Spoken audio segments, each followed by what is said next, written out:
Science of universe versus inner science, अर्थात यथा ब्रह्मांडे तथा पिंडे। हम सब इस ब्रह्मांड के ही एक अंश हैं, इसलिए इसमें वही सारी कैरेक्टरिस्टिक्स हैं, वही सारी विशेषताएं हैं जो ब्रह्मांड में पाई जाती हैं। ब्रह्मांड की विशेषताएं क्या हैं, उसका साइंस क्या है? एक ब्लैक होल, उसमें एक प्रकाश पुंज, और उस प्रकाश पुंज में एक बहुत बड़ा विस्फोट, बिग बैंग, और फिर उस प्रकाश पुंज या ऊर्जा पुंज के खंड खंड हो जाना और बिखरने लगना। इस बिखराव की प्रक्रिया में कुछ खंडों का ठंडा होकर के ठोस हो जाना और कुछ का मूल रूप में ही रहना द्वैत की रचना करता है। और इस प्रकार से इस द्वैतमयी अनंत तारागण और सौरमंडल का निर्माण होता है। अनंत तारागण और सौरमंडल, सौरमंडल अर्थात जिसमें एक प्रकाश पुंज या सूर्य है, एक एनर्जी पुंज है, प्रकाश पुंज है, और उसका चक्कर लगाने वाले बहुत सारे ग्रह हैं, बहुत सारे ठोस पिंड हैं। यही है ये ब्रह्मांड। और इसमें वास्तव में ये अद्वैत तो दिख रहा है, लेकिन ये अद्वैत नहीं है। जैसा आपने देखा, ये वास्तव में एक अद्वैत की ही अभिव्यक्तियां हैं द्वैत के रूप में। अब इन्हीं में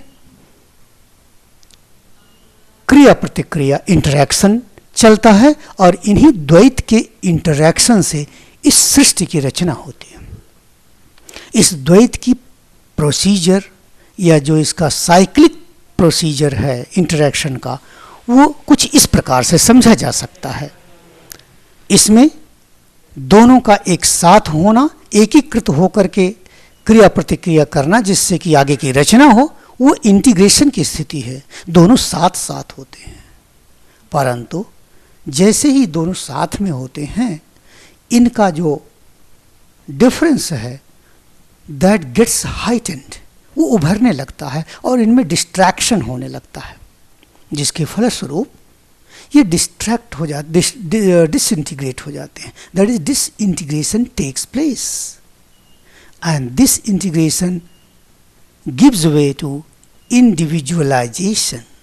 इंडिविजुअलाइजेशन से मतलब है कि ये अलग होकर के अन्य पिंडों के साथ क्रिया प्रतिक्रिया करते हैं, और उससे वो अनेक प्रकार की विशेषताओं को ग्रहण करते हैं, और अलग अलग रूपों में अलग अलग ढंग से इंडिविजुअलाइज हो जाते हैं। जैसे कि ऊर्जा पुंज का दो भागों में बंट करके एक का ठोस हो जाना और एक का प्रकाश पुंज में ही रह जाना, ये उनका इंडिविजुअलाइजेशन था।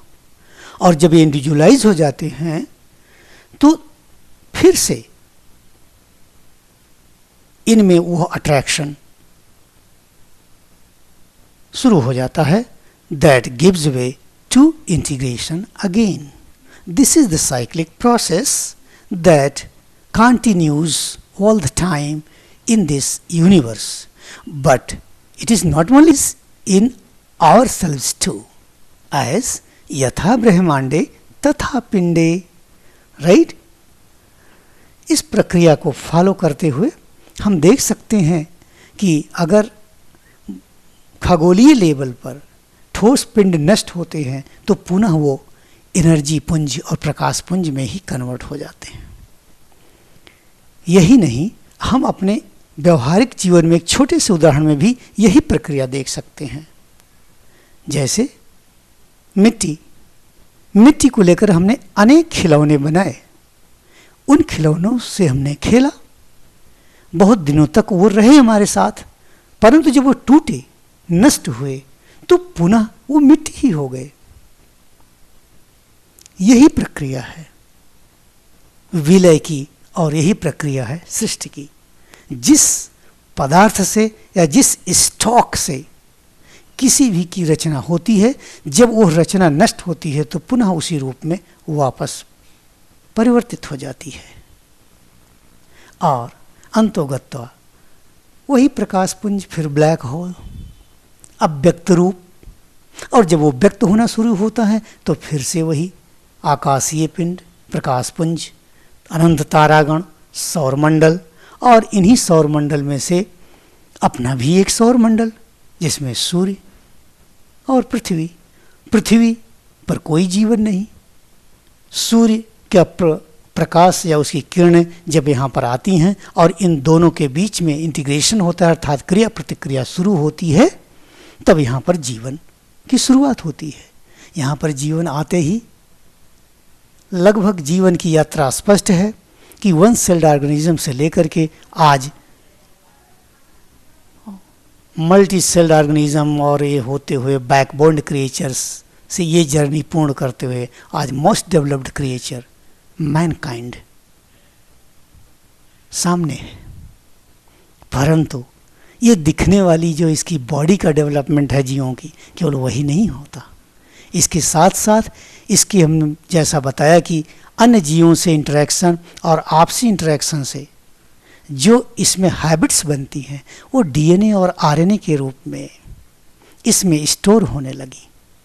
यही उस मैनिफेस्टेशन की एक बहुत बड़ी शुरुआत थी, और इस डीएनए आरएनए के रूप में इसमें स्टोर होना एक चेतना का अर्थात स्पिरिट का निर्माण किया, और यह स्पिरिट आगे डेवलप होती चली जा रही है।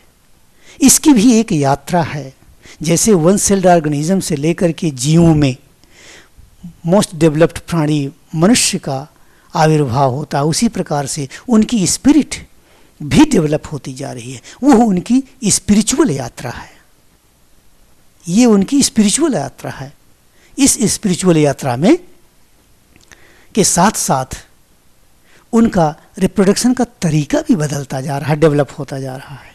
पहले सेल डिवीजन के द्वारा, बाद में सेक्सुअल रिप्रोडक्शन, और सेक्सुअल रिप्रोडक्शन में पहले अंडज जीवों का आना और फिर पिंडज जीवों का आना। तो ये पैरेलल डेवलपमेंट हो रहा है स्पिरिट लेवल पर, बॉडी लेवल पर और रिप्रोडक्शन के तरीके पर, और ये सारा एक इंटीग्रेटेड ग्रोथ है। और इसी ग्रोथ में, इस ग्रोथ को, इस द्वैतमयी ग्रोथ को अनेक प्रकार से साहित्य में समझाने की कोशिश किया गया। कभी जड़ चेतन कह करके, कभी उनको मेल फीमेल कह करके, कभी प्रकृत पुरुष कह करके, तो कभी उनका मानवीकरण पर्सनिफिकेशन शिव शक्ति के रूप में करके, और कभी राधा कृष्ण के रूप में करके। ये हमारे अंतःकरण की स्पिरिचुअल जर्नी, इस बॉडी के अंदर जो स्पिरिचुअल जर्नी चल रही है उसका विवेचन है। अतः मानव जीवन में मेल और फीमेल